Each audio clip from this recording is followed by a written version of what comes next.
उनका उम्र हो गया है। हमको लगता है कि उम्र के पड़ाव पे, जिस पड़ाव पे खड़े हैं, उनकी मानसिक संतुलन कुछ खराब हो गई है। उनको सत्य और असत्य का निर्धारण करने में की स्थिति में वो नहीं है।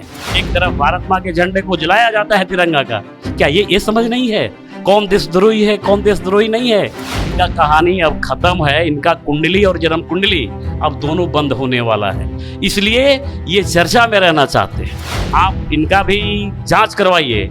ऐसा तो नहीं कि ये एसआई के एजेंट बैठे हुए हैं। इनके बयानों से तो लगता है कि पीएफआई के प्रवक्ता हैं। देशद्रोहियों की वकालत करने वाले लोगों पर देशद्रोह का मुकदमा चले।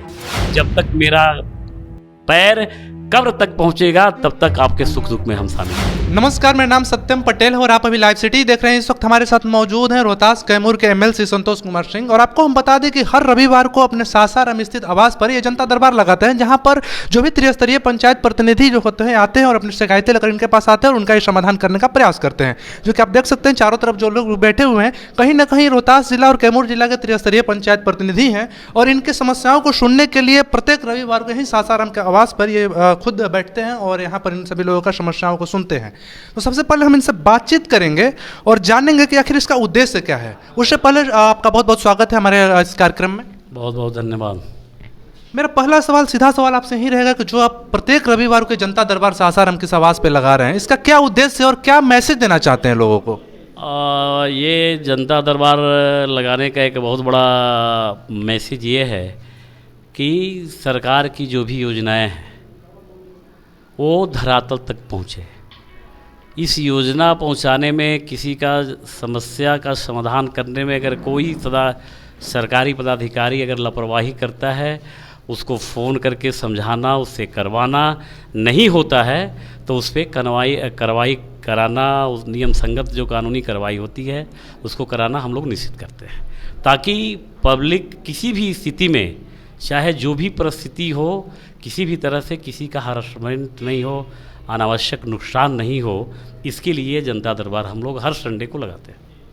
ये आप जो प्रतिनिधि हैं त्रिस्तरीय पंचायत के प्रतिनिधि, आपके जो वोटर हैं त्रिस्तरीय पंचायत के वोटर हैं, और ज़्यादातर देखा जा रहा है कि जैसे त्रिस्तरीय पंचायत प्रतिनिधि की बात करें तो वार्ड भी आते हैं, मुखिया भी आते हैं, जिला परिषद भी आते हैं, लेकिन ज़्यादातर जो यहाँ पर शिकायतें आती हैं, केस आती हैं आपके पास, उसमें ये देखा जाता है कि वार्ड सदस्य जो होते हैं वो मुखिया के खिलाफ शिकायत लेकर आते हैं कि मुखिया उनकी बात नहीं सुन रहे हैं। तो अगर मान लीजिए कुछ आपके पास जो भी वार्ड सदस्य ऐसे शिकायतें लेकर आते होंगे कि मुखिया उनकी बात नहीं सुन रहे हैं, तो क्या आप मुखिया पे कार्रवाई करेंगे या फिर उससे बचेंगे कि आपका अगला साल वोट मत खराब हो जाए? सबसे पहले तो बहुत आपको धन्यवाद कि आपने बहुत बढ़िया प्रश्न किया। मैं आपको ये बताना चाहूँगा आपके चैनल के माध्यम से सभी त्रिस्तरीय पंचायत प्रतिनिधियों को, एक ज़माना था जिस ज़माने में त्रिस्तरीय पंचायत का कोई मतलब नहीं था। हम धन्यवाद देंगे आदरणीय मुख्यमंत्री नीतीश कुमार को और उप मुख्यमंत्री आदरणीय सुशील कुमार मोदी को कि जिन्होंने पंचायत को सशक्त करने के लिए, पंचायत को ताकतवर बनाने के लिए, कोई नहीं पूछता था उस समय वार्ड क्रियान्वयन प्रबंधन समिति बना के, ताकि बाबा साहेब अम्बेडकर संविधान के निर्माता का एक सपना था कि गांव के अंतिम पंक्ति में बैठा मेरा वार्ड सदस्य, झुग्गी झोपड़ी में रहने वाला मेरा वार्ड सदस्य, मेरा त्रिस्तरीय पंचायत का मुखिया, ये अपने योजनाओं का विकास कर सके, अपने गली का विकास कर सके, अपने नली का विकास कर सके। हम धन्यवाद देंगे आपके चैनल के माध्यम से कि पहली बार आज़ादी के इतिहास में माननीय मुख्यमंत्री आदरणीय नीतीश कुमार जी के नेतृत्व में वार्ड क्रियान्वयन प्रबंधन समिति बना, यानी त्रिस्तरीय पंचायत के अंतिम पंक्ति में दृष्टि गई। इसके पहले हम तो नहीं कहना चाहेंगे, किसी पार्टी पे टीका टिप्पणी नहीं करेंगे। जैसा आपने कहा कि आप क्या करेंगे, उनके लिए कोई अधिकार ही नहीं था। आज तो खुशी हो रही है कि आप पूछ रहे हैं हमसे कि भैया वार्ड का अधिकार है, वार्ड कर रहा है कि मेरा मुखिया नहीं सुन रहा था। पहले कोई वार्ड को जानता नहीं था और एक जो नेता हैं, आज के जो नेता हैं, पीछे के जो नेता थे, वो 20 साल चुनाव ही नहीं कराए जनप्रतिनिधियों का। त्रिस्तरीय पंचायत, गाँवों को पंचायत से मतलब नहीं था, जबकि बाबा साहेब का सोच था, इस देश के संविधान के निर्माता का सोच था कि अंतिम पंचायत जब तक सशक्त नहीं होगा, ताकतवर नहीं होगा, तब तक इस देश का विकास नहीं हो सकता, तब तक आज़ाद भारत नहीं हो सकता। आपसे बताते हुए मैं खुशी हो रही है कि सरकार एक पॉलिसी बनाई, एक त्रिस्तरीय पंचायत में नीति है और त्रिस्तरीय पंचायत के पॉलिसी के आधार पे सभी वार्ड का अपना अलग अधिकार है, मुखिया जी का अपना अलग अधिकार है, पंचायत समिति सदस्य का अपना अलग अधिकार है, जिला परिषद सदस्य का अपना अलग अधिकार है और जिला चेयरमैन का अपना अलग अधिकार है, प्रमुख जी का अपना अलग अधिकार है। अपने अधिकार का निर्वहन करते हुए या अपने नैतिक दायित्वों का ईमानदारी पूर्वक पालन जो नहीं करेगा, चाहे कोई हो, हम उनके साथ नहीं हैं, चाहे वार्ड साहब हों, चाहे मुखिया जी हों, चाहे पंचायत समिति सदस्य हों।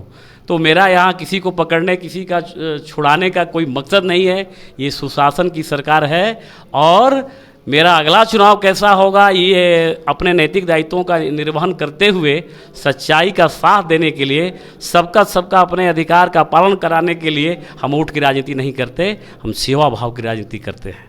इससे हमको नहीं फ़र्क पड़ता कि हम सबके साथ रहेंगे, सच्चाई के साथ रहेंगे, हमें आगे वोट मिलेगा नहीं मिलेगा, हम वोट की राजनीति नहीं करते, हम सेवा की राजनीति करते हैं। मतलब मुखिया जी पे कार्रवाई करेंगे अगर ऐसा जो भी अपने नैतिक दायित्वों का निर्वहन नहीं करेगा, चाहे मुखिया जी हो चाहे वार्ड हो, हम सब पे कानूनी कार्रवाई करने के लिए लड़ेंगे भी और उसमें कानूनी कार्रवाई कराएंगे भी, चाहे कोई हो।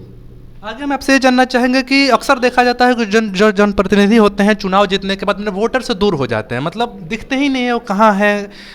सासाराम क्षेत्र में तो कभी दिखते ही नहीं है, पटना में दिखेंगे वगैरह वगैरह। तो आप उसके बाद भी अभी नए दोबारा जीते हैं, अभी जीते हुए आपको बहुत दिन हुआ भी नहीं, और उसके बाद आप जनता दरबार लाए, क्या अगले बार के चुनाव के लिए अपना वोटर अभी से तैयार करें ताकि अगले बार जो इस बार बहुत सारा मुश्किल हुआ था चुनाव में, तो अगले बार इतना मुश्किल नहीं हो और आसानी से वोटर जो है आपका वोट कर सके? देखिए, एक्चुअली आपको पता होगा कि मुश्किलें हमको नहीं था। हमें लगता था कि मैंने 6 साल में अपने नैतिक दायित्वों का ईमानदारी पूर्वक निर्वहन किया है, त्रिस्तरीय पंचायत प्रतिनिधियों के सुख दुख में मैं शामिल रहा है, इसलिए मैं कोई डर नहीं था। और एक बात तो आपको मैं बता दूं आपके चैनल के माध्यम से जानकारी के लिए कि मेरे जो वोटर होते हैं वो अगले बार रहेंगे कि नहीं रहेंगे कोई मतलब नहीं है। जैसे पिछले चुनाव में आपका रिजल्ट देख लीजिए, त्रिस्तरीय पंचायत का 80% मेरा वोटर जो पिछले 6 साल में मैंने जिनके लिए काम किया था, जिनके हक और अधिकार के लिए मैंने लड़ा था, विपरीत परिस्थिति रहते हुए भी मैंने अपने अधिकारों का निर्वहन किया और लड़के मुखिया के सम्मान, त्रिस्तरीय पंचायत के सम्मान के लिए मैंने सड़क से सदन तक लड़ा। इसलिए मेरा वोटर कौन रहेगा ये पता ही नहीं है, तो फिर आगे वोटर बनाने का कोई मतलब नहीं है। मेरे राजनीति में आने का एक ही मेरा परम लक्ष्य था कि मैं जनता का सेवा कर सकूं, और आपके चैनल के माध्यम से मैं आश्वस्त करना चाहूँगा रोहतास कैमूर के सभी त्रिस्तरीय पंचायत के सम्मानित प्रतिनिधियों को कि जब तक मेरा पैर कब्र तक पहुँचेगा तब तक आपके सुख दुख में हम शामिल रहेंगे। अगला सवाल थोड़ा सा प्रदेश स्तर का सवाल है कि कल स्टेटमेंट आया है राजद के प्रदेश अध्यक्ष जगदानंद सिंह का। उन्होंने कहा है कि राष्ट्र पटना में जो भी घटना हुआ है वहाँ पे जो भी पकड़े गए हैं, और उनका स्टेटमेंट है कि जो भी राष्ट्र विरोधी गतिविधियों में शामिल होते हैं वो पाकिस्तानी एजेंट नहीं बल्कि RSS के लोग होते हैं। आप भी भाजपा के हैं, इस पर आप क्या कहना चाहेंगे? देखिए, मेरा तो बयान चल ही रहा है टीवी बिहार पे, मैंने देखा था, मैंने कल ही कहा था कि देशद्रोहियों की वकालत करने वाले लोगों पर देशद्रोह का मुकदमा चले, और मैं मानता हूं कि देश की आंतरिक सुरक्षा का सवाल है। अगर देश में गतिविधि करने वाले लोग कोई हों, अब चूँकि मेरे अंकल हैं जगदानंद सिंह, उनका उम्र हो गया है, हमको लगता है कि उम्र के पड़ाव पे, जिस पड़ाव पे खड़े हैं, उनकी मानसिक संतुलन कुछ खराब हो गई है।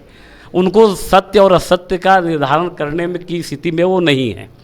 रहा बात चाहे किसी जाति किसी पार्टी का नेता हो, अगर राष्ट्र की विरोधी काम कर रहा है तो उस पर कानूनी राष्ट्रद्रोह का ही मुकदमा हो, ये मैं चाहता हूँ, ये मांग करता हूँ कि ताकि मेरा राष्ट्र रहेगा, हम भारत माँ के संतान हैं, हम जिस मिट्टी में पल के बड़े हुए हैं, जिस मिट्टी में पल के अपना मैंने जीवन व्यतीत किया, जिसके आंचल में रह के मैंने पढ़ना सीखा, चलना सीखा, क्या उसका कोई शिकायत कर सकता है? और वो कहते हैं कि उनके रिश्तेदार हैं। मैं उनसे पूछना चाहूँगा आपके चैनल के माध्यम से प्रदेश अध्यक्ष जी से कि ज़रा ये बताएं कि एक जगह जो RSS की बात कर रहे हैं, एक जगह भारत माता की जय बोला जाता है, भारत माता वंदे मातरम कहा जाता है, भारत माता के झंडे में लिपट के मरना सिखाया जाता है, और एक तरफ भारत माँ को गाली दे दिया जाता है, एक तरफ भारत माँ के झंडे को जलाया जाता है तिरंगा का। क्या ये समझ नहीं है कौन देशद्रोही है कौन देशद्रोही नहीं है? ये वोट की राजनीति कर रहे हैं, इनका कहानी अब ख़त्म है, इनका कुंडली और जन्म कुंडली अब दोनों बंद होने वाला है। इसलिए ये चर्चा में रहना चाहते हैं और कोई विषय नहीं है। मैं बार बार कहता हूँ कि चाहे किसी जाति का राजनीति करो, किसी पार्टी का राजनीति करो, अपने प्रधानमंत्री आदरणीय नरेंद्र भाई मोदी का ये एक लोगो है, सबका साथ, सबका विश्वास और सबके साथ रहना, सबके स्वभाव से लेना। हम सबका विकास करते हैं। क्या हम विकास करते हैं? किसी का गली बनवाते हैं तो किसी जाति धर्म का गली उसी पे चढ़ता है। किसी मुसलमान मोहल्ले में, मैं डंके के चोट पे कहता हूँ, रोड बना है, आज बिजली आई है तो क्या जाति धर्म के आधार पे आई है? ऐसा कुछ नहीं है। ये वोट की राजनीति करने वाले और देशद्रोहियों की वकालत करने वाले पे देशद्रोह का मुकदमा चले, ऐसा मेरा मानना है। और मैं आग्रह करूंगा आपके चैनल के माध्यम से माननीय मुख्यमंत्री जी से कि आप इन पे भी, आप इनका भी जांच करवाइए। ऐसा तो नहीं कि ये एसआई के एजेंट बैठे हुए हैं, इनके बयानों से तो लगता है कि पीएफआई के प्रवक्ता हैं। तो ये भी एक जांच का विषय है, ये भी हम चाहेंगे कि जांच हो। अभी आपने बड़ी बातें सुनी जो कि रोहतास कैमूर के एमएलसी स्पष्ट तौर पर राजद के प्रदेश अध्यक्ष के बारे में बोले कि कहीं ऐसा लग रहा है कि वहीं जगदानंद सिंह जो है वो पीएफआई का एजेंट तो नहीं है। इसके साथ साथ अगला सवाल मेरा आपसे एक और रहेगा। पिछले दिनों पहले ही, कुछ दिन पहले की बात करें तो पटना के जो भी वर्तमान एसएसपी हैं मनोजीत सिंह ढोलो, जो ये प्रकरण सबसे पहले प्रकाश में आया तो उन्होंने बता दिया था कि जो गिरफ्तारियाँ हुई हैं, जो आतंकी बताए जा रहे हैं वगैरह वगैरह, वो भी कहीं ना कहीं आरएसएस से ही जुड़ा हुआ, मतलब बताए थे कि आरएसएस जैसा ही वे लोग भी काम करते हैं। उसके बाद भी अभी आपका जो सरकार है, भाजपा और जदयू गठबंधन की सरकार है, भाजपा के लोगों ने तो बहुत सारा विरोध किया, सासाराम में भी देखा गया कि उनका पुतला फूका गया, लेकिन जदयू इस पर पूरा का पूरा चुप रहा। इस पर आप क्या कहेंगे? दोनों लोगों की गठबंधन की सरकार है, लेकिन उसके बाद भी जदयू के पूरा का पूरा चुप्पी क्या कहती है? नहीं, ऐसा नहीं है। और इस पर बयान आ चुका है। माननीय जो इस प्रदेश के हमारे नेता हैं वो इस बयान के लिए अधिकृत हैं, उनका बयान इस पर आ गया है। इससे सामाजिक सौहार्द बिगड़े, इसके लिए माननीय मुख्यमंत्री जी पर डे एक एक मिनट, एक एक पल मॉनिटरिंग करते हैं और उसका इंसाफ करेंगे। उस पर जो डिसीजन होगा, जो सर्वसम्मति से डिसीजन होगा, वो करेंगे। ये आप निश्चिंत रहिए। कहीं ऐसा तो नहीं कि जदयू के जो लोग हैं भाजपा की अनदेखी करते हैं, क्योंकि एसएसपी वाला ही मैटर है। उसके पहले अगर बात करें तो पिछले कुछ दिनों पहले ही सीओ का ट्रांसफर पोस्टिंग हुआ था, रामसूरत राय जी के द्वारा किया गया, तो भी भाजपा कोटे से मंत्री हैं और उनका ट्रांसफर पोस्टिंग को भी मुख्यमंत्री के माध्यम से रद्द करा दिया गया था। ये देखिए, माननीय मुख्यमंत्री जी के पास ये विशेषाधिकार है। ये कौन ट्रांसफ़र होगा, कौन पोस्टिंग नहीं होगा, किसका होगा, किसकी नहीं होगा, ये उनको मुख्यमंत्री होने के नाते, हमारे नेता होने के नाते, चूँकि एनडीए के नेता हैं और वो विशेषाधिकार उनके पास है। उनको लगा कि उचित, जो उचित लगा हो किए। तो अभी आप सुन रहे थे रोहतास कैमूर के एमएलसी संतोष सिंह को। ऐसी ही खबरों के लिए बने लाइव सिटी के साथ। बहुत बहुत धन्यवाद।